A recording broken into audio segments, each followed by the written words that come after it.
If your thoughts are on what is, let's just say you've got a disease process. Cancer, arthritis, the flu, a cold. If your thoughts are on, if you get a sniffle and your thoughts are on, this is in my nose today, but tomorrow it'll be in my throat. On Wednesday, it'll be down in my chest.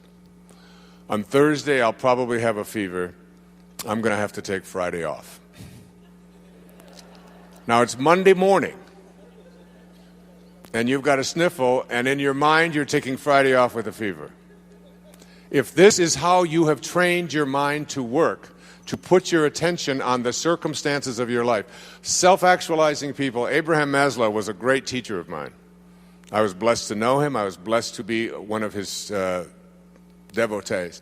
He died on the 14th of June, 1970, in the same hour that I walked across the stage at Cobo Hall in Detroit receiving my PhD. In the same hour. He passed the baton on. He said, I've taught self-actualization to the academic world. Now you take it to the masses. And Maslow said, self-actualizing people are distinguished from everybody else with this sentence: they must be what they can be. They must be what they can be. And one of those 10 secrets for success and inner peace is that you can't solve a problem with the same mind that created it. And know this, that your mind created everything in your life that you call a problem. And self-actualizing, highly functioning people who live at these extremely, extraordinarily high levels of consciousness never put their thoughts on what is if they don't like what is. Because if your thoughts are on what is, and you despise what is, and if you look at poor people, if you look at unsuccessful people, if you look at sickly people, if you look at tired people, if you look at addicted people, you will see people who put their attention constantly on their problems, on what is wrong, on what isn't working, on what I can't do, and so on. They'll tell you about it, they'll focus on it, and when your thoughts are on what is, and what you think about is what expands, you continue to attract more of what is into your life.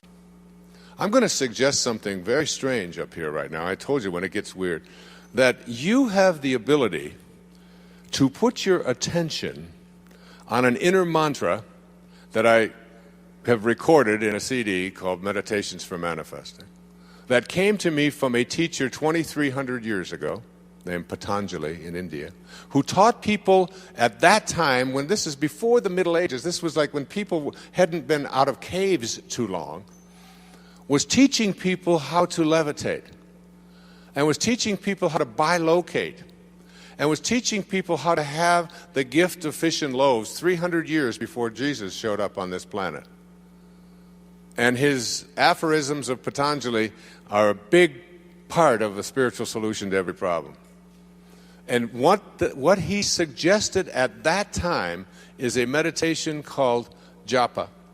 And this meditation is something where you take your attention, your inner energy, off of what is and onto what you intend to manifest, and you repeat the sound that is in the name of God as an inner mantra.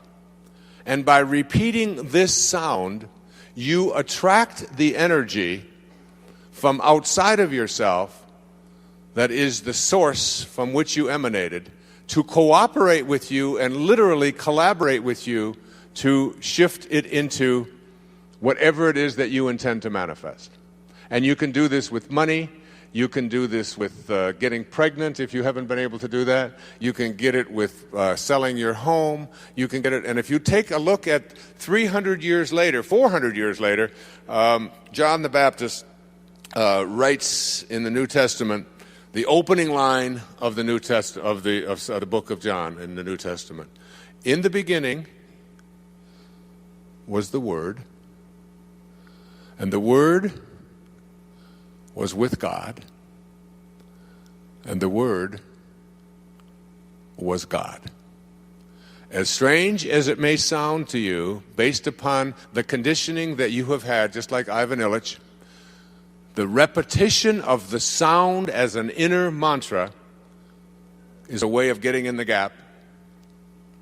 And it is a way of, when you repeat this sound, attracting whatever energy, that dormant forces that are out there, into your life to have whatever you need show up. And all I can say to you is, I stand up here before you tonight from my heart telling you that it has always worked for me. It is a meditation practice. It is so powerful, and I can't tell you how many people have been practicing it, including Gary, who spoke to you here today. And there is absolutely no limit to what you can attract into your life simply by practicing it.